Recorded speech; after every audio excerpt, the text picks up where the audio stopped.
Welcome back to another episode of Rock Boys Football, an episode that I'm fired up to get into, ranking the most important first and second year football players for the Oregon Ducks heading into 2025. Not only is this a very exciting conversation to have because you have so much young talent. You talk about a reason that Oregon, in my opinion, is probably underranked heading into 2025 is a lot of the national media members probably aren't all that familiar with some of these football players because they haven't played a ton, but I think are some of the best football players on this team. Number two, if you close your eyes and you envision Oregon getting over the hump, winning a national championship in the 2025 year, of which I think is certainly in the cards, you need some of these players not just to be good, you need them to be great in 2025. And I think they have the ability to be those kind of football players. Something I was thinking about as I was prepping this episode, and this is just a short caveat. This is a team that's going to get better throughout the 2025 year. Like they might not be the best team in the country week one against Montana State. What excites me the most is can all of these young players continue to ascend as the season goes on and kind of become the team that Ohio State was last year, where, look, it wasn't perfect from Ohio State early in the season, but they really put it together late in the year. I think Oregon can be that kind of team in 2025. And that's probably what you're looking for is, hey, we know this team is going to find their way to the college football playoffs. At least I feel pretty dang confident in that. Now the key is playing our best football when we get to the playoffs, which we haven't seen Oregon do. We didn't see Oregon do in 2024. Can they do that in 2025? I think with all the young talent and depth that this team has, I think they can be that kind of football team. Now, who are the most important first and second year football players? That's what we're going to get into. Before we do, Oregon fans, number one, if you're watching this episode on a Friday afternoon, chances are you follow this program pretty dang closely. Chances are you have some takes on some of the young talent. Let it rip in the comment section. Top five first and second year players for this Oregon team.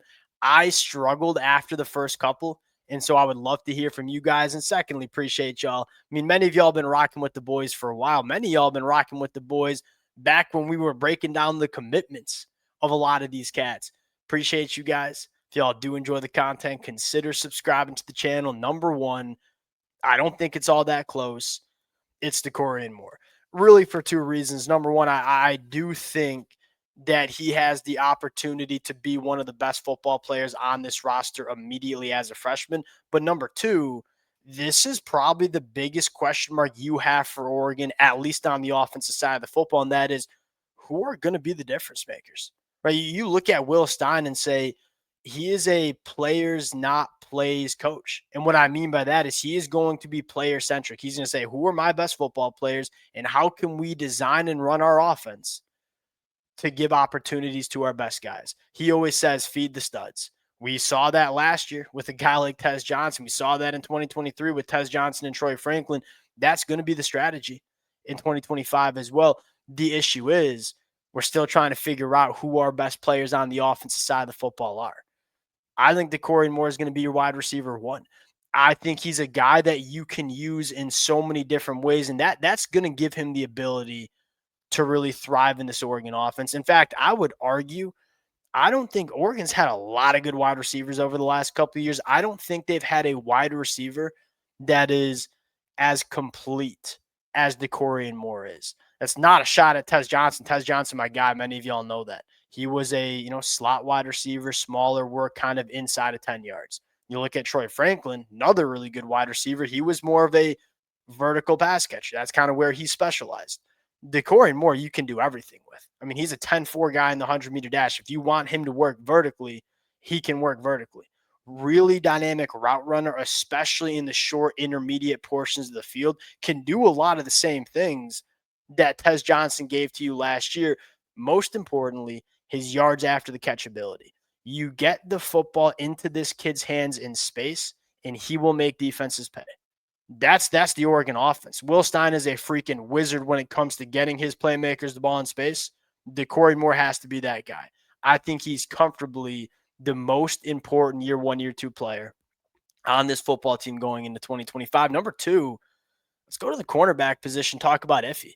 I mean, what fires me up about Iffy going into 2025 is Oregon last year didn't have cornerbacks that look like Iffy. And I think what makes me so confident that Iffy's going to be such a stud in 2025 is the things we've heard about him. Like the buzz is a little hard to ignore.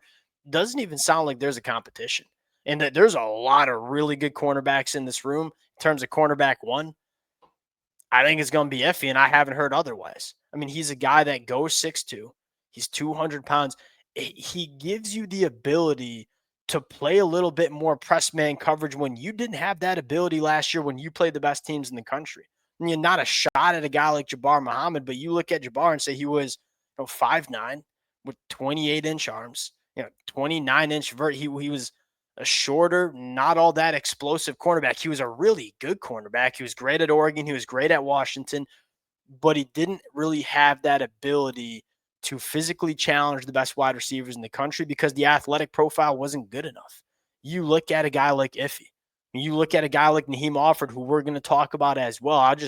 I need, excuse me, Naheem Offord at 6. We'll just lump them together. These are cornerbacks that Oregon can go out and ask to go run with a guy like Jeremiah Smith because they're physically capable of it. And you didn't really have that ability last year in 2024. Number 3, and I cheated right off the bat. We're going to talk about all the year 2 safeties, especially with Trey McNutt going down with the injury. We know Dylan is starting at one of the safety spots. We're not really sure who is going to be the other starting safety. And I'm going to guess you're going to see a lot of rotation with these 3 football players, especially early in the year. We talked about it. Oregon's got, I wouldn't say a cakewalk month of September before they go to Penn State, but it's a light early portion of the schedule, which I think is going to be a massive benefit for Oregon because you're going to have the ability to experiment, throw out Aaron Flowers, throw out Peyton Woodard, throw out Kingston Lopa, and get a feel in the first 4 games. Hey, who's the best option to go out and play throughout the rest of the season? I personally think it's going to be Aaron Flowers, but all of these safeties provide a really unique skill set to this Oregon defense. And again, all of them, similar to the conversation we had with Iffy and Naheem Offord, are physically more gifted than what you had last year with Kobe Savage and a guy like Deshaun Johnson. That's what sets Oregon apart. Look, we don't know exactly what these players will look like, but the chances of at least 1 or 2 of these guys being better than what we had last year, to me, is relatively high, especially when you have a guy like Dylan Tiemann playing next to him. He was such a big gap because it's going to be a young secondary. There's going to be some year 2 guys and freshmen starting and playing a lot. I know Dylan Tiemann's only a year 3 guy. Bringing him in to kind of glue the secondary together was huge. And I think this Oregon secondary has, although it's young, although we don't totally know what it's going to look like, has the opportunity to be way better than what it was last year. Number 4, Elijah Rushing. If what we've heard from this kid in the offseason is true, he's going to be a difference maker for Oregon. He's not going to start for Oregon because you have a guy like Mateo and Tatum that are going to be playing a lot of football in front of him. What is Oregon looking to do in 2025 that they probably didn't have the luxury of in 2024? Being a little bit deeper along the lines of scrimmage, being able to rotate guys in a little bit more. So when you get into the back half of your schedule, when you get into the month of December and January, your guys are fresh and you're playing your best football. Oregon didn't really have that luxury last year. I think they have that luxury this year. And if Elijah Rushing can be that third player off the bench in the edge room that you can play a lot in a lot of different ways and can have a very, very high impact, that's big for Oregon. I'll say this, and this ain't a shot at Mateo U. This ain't a shot at Tatum. If Elijah Rushing puts it all together, his ceiling is just as high, if not higher, than what you see from Mateo U and Tatum. Like, that's how good of a football player that I think Elijah Rushing can have. That first step with that length and now the added size that he's put on, he can be special. How good's he going to be for Oregon in 2025?